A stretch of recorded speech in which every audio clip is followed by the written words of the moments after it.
Fans have been curious about Mark Harmon's potential return to NCIS as Leroy Jethro Gibbs since the announcement that the premiere of NCIS Origins would be on October 14th. The fact that fans are hoping for his return after 19 seasons and over 430 episodes is not surprising, but it has also sparked widespread discussion. I don't understand why the adored actor who had been a continuous presence on NCIS left the show abruptly in order to understand why Mark left NCIS and whether he will ever return before becoming a famous TV star.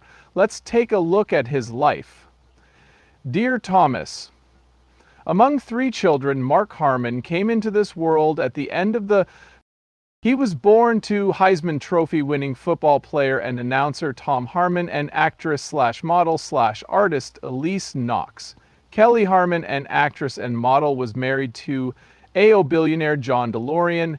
Kristen Nelson, an actress and painter, died after a divorce from the late John DeLorean, and he has 1 younger sister, Colin. Mark had early exposure to the entertainment industry thanks to his relatively successful family. His upbringing in a media and entertainment family encouraged his imagination and gave him the idea that acting could be a fulfilling profession. Even as a youngster, Mark was making waves in the world of football and acting. It would be unfair, though, to ignore Mark's efforts in favor of his inherent talents. When he was a lifeguard in Laguna Beach, California, a place where his family had summer homes, his dad would get him up at the crack of dawn so he could get in an hour of running on the beach before work. Mark was required to show up for work each and every day and would occasionally have to run 45 miles in a week. In retrospect, he acknowledged that this drill was crucial in his preparation for football practice. Mark was able to develop his talents in all of these areas at Harvard Westlake School, which is known for both its academic rigor and its emphasis on the arts. There were a lot of things he could do at school that would end up helping him. Mark attended Pierce College in Los Angeles for 2 years to get an associate degree, and he became more disciplined and worked harder during that time. While Mark was a student at Harvard Westlake School, he continued to play football after graduating in 1970. During his time there, several major universities extended their football seasons. Several universities, including UCLA and Michigan, offered Mark full or partial scholarships after his sophomore year of $1,971. Since good runners and throwers are so rare, Mark's coach Jim Pendleton was unsurprised by the attention he was receiving and even went so far as to say that Mark had been selected to the All-Metropolitan Conference team. Approximately 15 scholarship offers had been made at the time, according to Mark's dad. Even though Mark was in talks with other schools, he was considering UCLA. He was seeking a university with a strong academic reputation and a football program because he aspired to be an orthopedic surgeon. He went with UCLA instead of Oklahoma, despite the fact that Oklahoma had finished second in the nation the year before. Among the 8 teams, UCLA came in last. Football great Tom Harmon of Michigan is the father of Mark Harmon. His loved ones were taken aback by his choice and worried it might lead to a confrontation with his parents. On the other hand, Mark mentioned that his father had advised him to put in the work and sacrifices necessary to play the game. Further, he mentioned, "He's proud, but he didn't push me. I play football because it's what I want to do." Mark spent 2 years as the starting quarterback for UCLA after arriving there. Not surprisingly, in his first game as head coach, he guided the Bruins to a surprising victory over Nebraska, snapping the 32-game winning streak of the defending national champions. Among Mark's many noteworthy victories as quarterback for the UCLA Bruins, that one stood out. Although it was awkward for Mark's father to be in a position where he couldn't praise or criticize Mark's performance on the field while Mark was a college student, he didn't let it bother him. As a quarterback, Mark never stopped giving it his all, and the Bruins' 175-1 record was a result of Pepper Rogers' wishbone offense. The National Football Foundation made him an honorary member during his final season. Award for all-around excellence. The New England Patriots of the National Football League offered him a contract after his stellar collegiate football career at UCLA. Mark declined because he didn't believe in his own abilities to pursue professional status. Even more importantly, he hadn't enrolled in college with the intention of establishing a profession as a professor. Rather, he had gone there to maximize his educational experience. Despite his athletic background, he decided to major in communications and graduate with honors, demonstrating his dedication to making the most of his education. He was so interested in the nuances of communication that he considered a career in advertising or law after graduating in 1974 D. In due time, he launched his professional career in merchandise direction, but an unforeseen obstacle stood in his way. Mark was born to Tom, one of the all-time great football players, and a stunning blonde mother. The fact that Mark was born into fame ought to have alleviated some of his difficulties.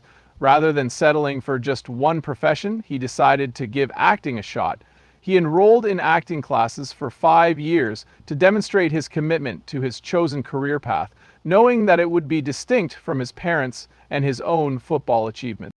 Mark wasn't like other athletes who dabbled in acting. He took his craft seriously and frequented movie theaters to absorb the techniques of greats like Paul Newman, Gary Cooper, and Montgomery Clift. He landed his first acting role in 1973 on an episode of A's Girls, which was made possible by his sister Kristen's in-laws, A and Harriet Nelson.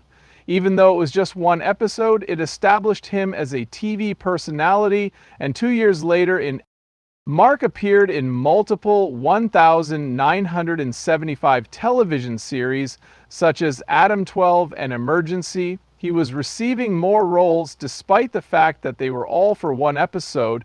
The following year, he appeared in Deltoid, Leaner, and Franklin the White House Years, as well as played Robert Dunlap in a TV movie. His career took a big leap forward thanks to this part, which garnered him an Emmy nomination for Best Supporting Actor in a Miniseries or Film. He had a long career in acting before landing the role of Officer Mike Breen on Sam after appearing in a number of other shows. He had his longest streak in over 4 years, appearing in 7 episodes, all of which were co-starring him. He played the role of the virtuous Union cavalry officer, Captain John McIntosh, in 3 episodes of the miniseries Centennial that same year. The aims of the Los Angeles Police Department were the subject of the program. County Sheriff's Department's emergency services detail, although the position was short-lived. It was noteworthy that Mark had appeared in 13 episodes of the program. As a testament to his versatility, Mark would enjoy guest appearances on other TV miniseries in between these challenging long-term roles. He became a regular cast member on the 1980s primetime soap opera Flamingo Road, playing the role of Morgan's husband, Fielding Cariol. Despite strong early ratings, the show was canceled after only 2 seasons, despite Fairchild's character Mark appearing in 38 episodes. The role of Dr. Robert Caldwell on St. Elsewhere was a fortunate break for Mark in 1983, and he remained for nearly 3 seasons before departing in early 1986. People magazine crowned Mark the sexiest man alive in January, a testament to the unprecedented attention his acting career had garnered by then. He appeared in ads for Kay's Regular Beer and was their face. In 1987, he starred in the television movie After the Promise and had a guest appearance on Moonlighting. The Promise, starring Sean Connery, Meg Ryan, and Job Foster, was a film he was a part of the following year. He then went on to star in Reasonable Doubts for 2 seasons as Detective Dickie Cobb, a police officer in Chicago. He had a brief role as a private investigator on Charlie Grace, an ABC series that aired in 1995. C. Swift. He subsequently returned to He was Dr. Jack McNeil on Chicago Hope from 1996 to 2000. He portrayed Secret Service agent Simon Donovan in a 4-episode story arc on The West Wing in May of 2002, 2 years later. Exactly 25 years after his first Emmy nomination, he received his second for this role. He was asked to guest star in 2 episodes of JAG and NCIS after his appearance on The West Wing by the show's creator. Mark first appeared in JAG episodes in April 2003 in the role of NCIS agent Leroy Jethro Gibbs. Mark began playing the role of Gibbs in September of that year when the CBS drama NCIS premiered. The show followed the professional and personal lives of special agents on the Naval Criminal Investigation Service's Major Case Response Team as they investigated crimes involving members of the United States Navy, Marine Corps, and their families. 3 of Mark's old Chicago pals stopped by to see him on the show,